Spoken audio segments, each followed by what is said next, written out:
솔로몬 중학교 3학년 학생인 김감녀는 요즘 인기 많은 넷플릭스 드라마에 푹 빠져 있었습니다. 드라마에 나오는 여러 등장인물이 멋있게 보여서 드라마 속에 나오는 욕설을 종종 사용하게 되었습니다. 그러던 어느 날 부모님께 성적과 관련하여 지적을 받아 기분 좋지 않은 하루를 보내는 상황에 반장이 네가 어제 진로조사표를 내지 않아서 선생님께 혼났다 라고 말을 하자 김감녀가 거기에 격하게 반응하면서 시비가 붙었고, 그러던 중 친한 친구 이일순이 말리려고 끼어들자 "그까짓 게 뭔데 끼어들어" 라고 폭언을 하게 되었습니다. 평소에 친하던 친구에게 갑자기 욕설을 듣게 된 이일순은 김감녀를 경찰에 고소하게 되었고, 이후 검찰에 의해 모욕죄로 기소되어 피고인으로서 형사재판을 받게 되었습니다. 김감녀에 대한 모욕죄 재판은 국민참여재판으로 진행되었습니다. 국민참여재판이란 국민들이 재판에 참여할 수 있도록 2008년에 도입된 제도입니다. 주로 중범죄를 대상으로 하고 피고인이 동의해야 합니다. 배심원이 된 국민들은 판사들이 결정을 내릴 수 있도록 의견을 제시합니다. 또한 비밀을 유지할 의무가 있으며 진정성 있는 참여를 위해 선서를 합니다. 국민참여재판에서 판사, 검사, 변호인, 배심원단이 어떤 역할을 하는지 잘 지켜보고 여러분이 배심원이라면 이런 경우에 어떤 결정을 내릴 것인지 생각해 보시기 바랍니다. 곧 재판이 시작될 예정입니다. 장내에 계신 모든 분은 휴대폰을 꺼주시고 재판 중에는 정숙을 유지해 주시기 바랍니다. 재판부가 입정합니다. 모두 자리에서 일어나 주시기 바랍니다.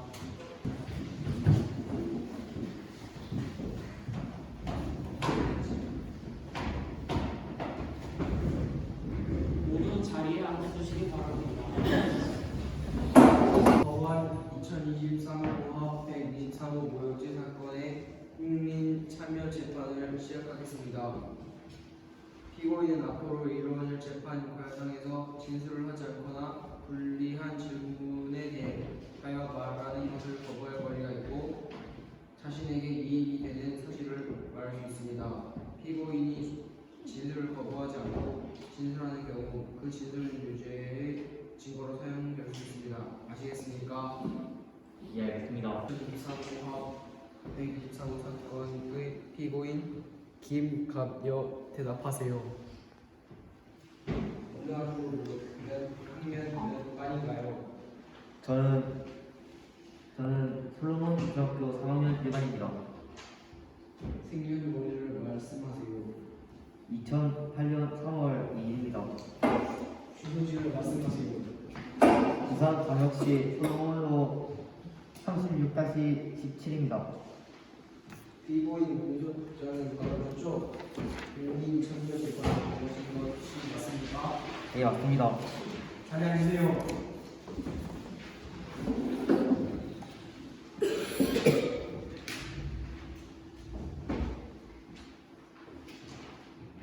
곧바로 배심원 선서를 진행하겠습니다. 배심원들은 모두 일어나서 물음을 들어주세요. 일반 배심원이 대표로 배심원 선서를 하겠습니다.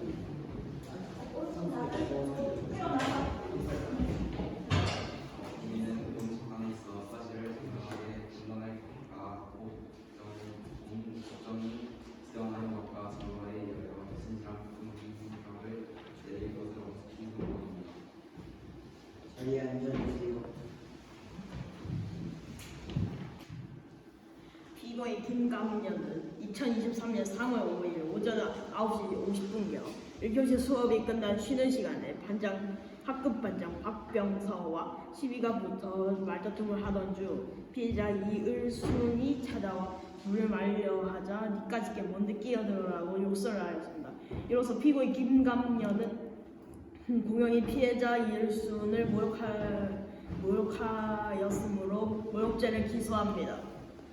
변호인 피고인이 피해자를 향해 욕설한 사실은 인정합니다. 하지만 모욕죄에서 말하는 모욕이란 사실을 적시하지 아니하고 사람의 사회적 평가를 저하할 만한 방법으로 추상적 판단이나 결명적 감정을 표현하는 것을 의미하는데, 피고인이 피해자를 향해 한 욕설은 홧김에 한 단발성 욕설로서 피해자의 사회적 평가를 저해시키는 모욕이라 볼 수 없습니다. 그러므로 피고인 김강연여에게는 무죄가 선고되어야 합니다. 예, 알겠습니다. 검사는 이 사건에 관하여 추가로 하고 싶은 주장이 있으신가요? 네. 피고인은 피해자에게 다른 학생들이 같이 있는 교실에서 우연히 욕설을 하였습니다.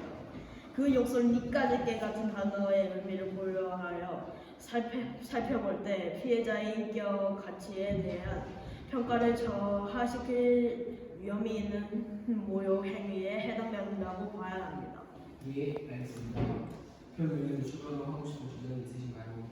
예, 상호 간의 말다툼이나 싸움 중에 섞여 있는 단발성 욕설, 무례하거나 저속한 언행으로서 불쾌감을 일으키는 정도의 표현 등의 경우에는 모욕죄의 구성 요건, 특히 사회적 평가 저하에 해당하는지 여부를 엄격하게 판단해야 합니다. 피고인의 감정이 격해진 와중 단 한 번만 위와 같은 발언을 하였다는 점을 고려할 때 피고인의 발언은 일시적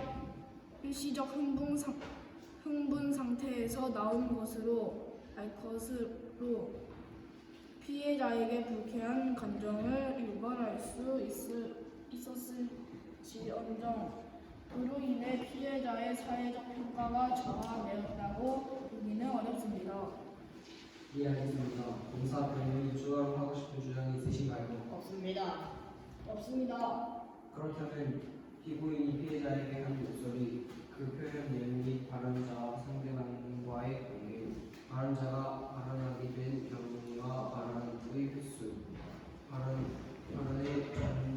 의미와 전체적인 의미와 발언한 장소와 발언 전후의 정황 등을 모두 고려할 때 그 표현 행위가 객관적으로는 상대방의 인격적 가치에 대한 사회적 평가를 저하할 만한 것인지 여부가 쟁점이 되겠군요. 이에 대해 심리하도록 하겠습니다. 다음으로 증거에 대한 조사를 하겠습니다. 검사와 변호인 측에서 신청할 증거 있습니까? 예, 피고인과 피해자가 된 학급 A 분장 답정서 A 사실 확인서를 증거로 제출하겠습니다.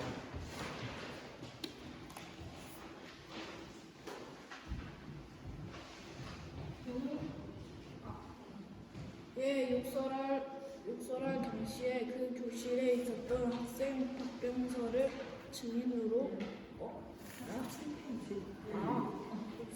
저희는 증거 신청은 없습니다. 증거 채택합니다. 검사 측 증거 회량하시고. 예, 피고인이 2027년 3월 5일 학교 교실에서 피해자에게 앞서 말씀드린 것과 같은 내용을 유발하였다는 사실을 알 수 있습니다. 검사 측 신청할 증인이 있나요? 사건의 피해자인 이일순을 증인으로 신청하였습니다. 다음으로 변호인 측 신청할 증인이 있나요?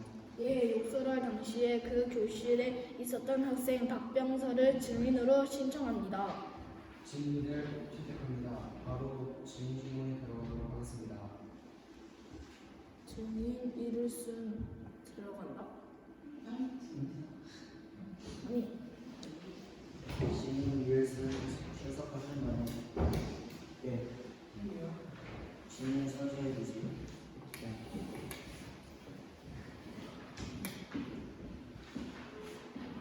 양심에 따라 승진과 부탁은 이 사실을 그대로 말하고 만일 거짓말이 있으면 위증의 벌을 받기로 맹세합니다.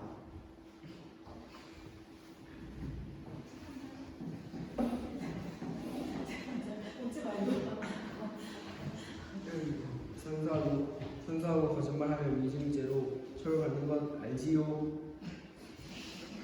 사실대로 대답해 주시길 바랍니다. 감사는 증인실문 시작하세요.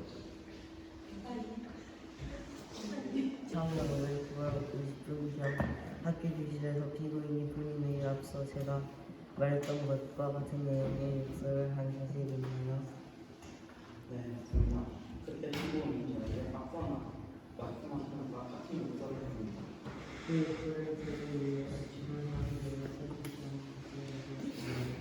네, 있었습니다. 친구 사이에 싸움을 말리고 하다가 욕을 들었다고 불쌍하다는 사람도 있었지만 친구에게도 무시당하는 애라며 비웃음을 느낌도 있었습니다.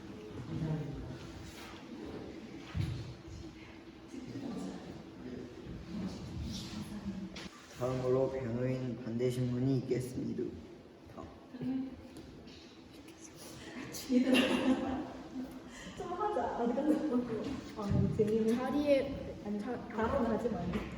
증인은 친구한테도 무시당하는 애라고 취지의 말을 직접 다른 친구들한테 들은 적이 있나요? 아니요, 그런 적은 없는 것 같습니다. 이상입니다. 출석하셨지요. 위증시 처벌받을 수 있습니다.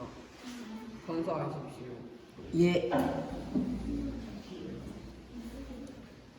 양심에 따라 숨김과 보탬이 없이 사실 그대로 말하고 만일 거짓말이 있으면 위증의 처벌을 받기로 맹세합니다.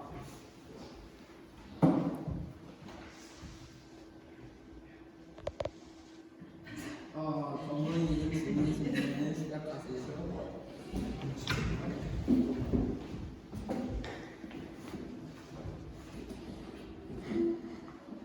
증인은 김강력, 이른승과 같은 학교 같은 반 친구이지요. 네, 그렇습니다. 증인은 피고인이 피해자에게 욕설하는 걸 직접 듣고 보았지요. 네, 그 자리에 있었고 직접 보고 들었습니다. 애들이 얘네 싸움 잘하고 막 소리를 지르고 그랬던 것도 기억이 납니다. 피고인이 했던 욕설에 대해서 당시 어떤 생각이 들었나요? 싸움 말리는 친구한테 왜 저렇게 말하지? 라는 생각은 들었지만 막 엄청 심한 욕이라는 생각은 안 들었습니다. 유튜브를 보거나 게임을 할 때 듣는 욕이 저거보다 심한 경우가 많아서요. 그 욕설을 들은 피해자에 대한 평가나 생각이 바뀐 게 있나요? 아니요, 뭐 딱히 바뀐 건 없습니다. 굳이 따지자면 싸움 말리는데 욕까지 얻어먹어서 불쌍하다는 생각은 드네요. 이상입니다. 검사는 증인 반대 신문하겠습니다. 네, 증인의 역사를 예를 들었던 것은 어디까지나 증인의 생각이지요. 그냥 제 얘기입니다. 그런 학생들 생각과는 다를 수도 있겠네요. 네, 저랑 친한 애들은 저랑 비슷한 생각하는데 저랑 친한 애들도 있으니까 애들이 어떻게 생각하는지는 저도 잘 모릅니다. 이상입니다. 지금부터 피고인 김감력에 대한 신문에 들어가겠습니다.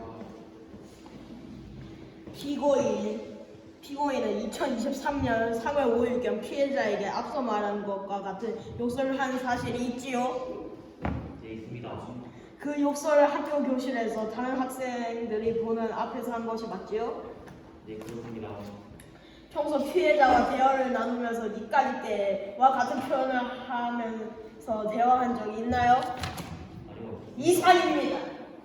자, 얘들아, 지금 우리 자리 비워줘야 되거든요. 조금 빠르게 좀 진행할까요? 게시판에 들어가겠습니다. 변호인은 피고인에 대하여 이해 신문을 하여 주십시오.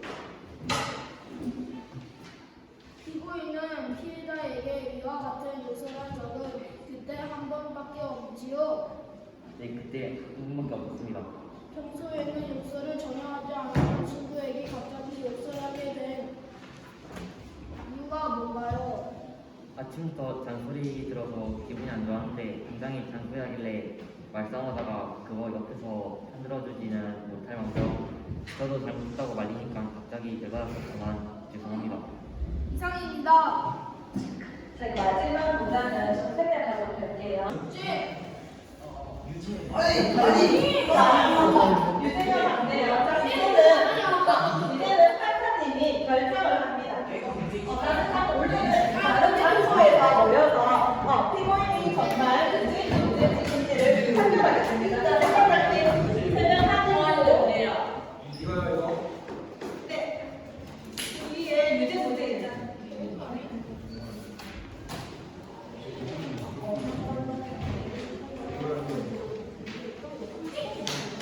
김감녀에 대한 모욕죄 사건의 판결을 선고하겠습니다. 피고인 자리에서 일어나 주시길 바랍니다.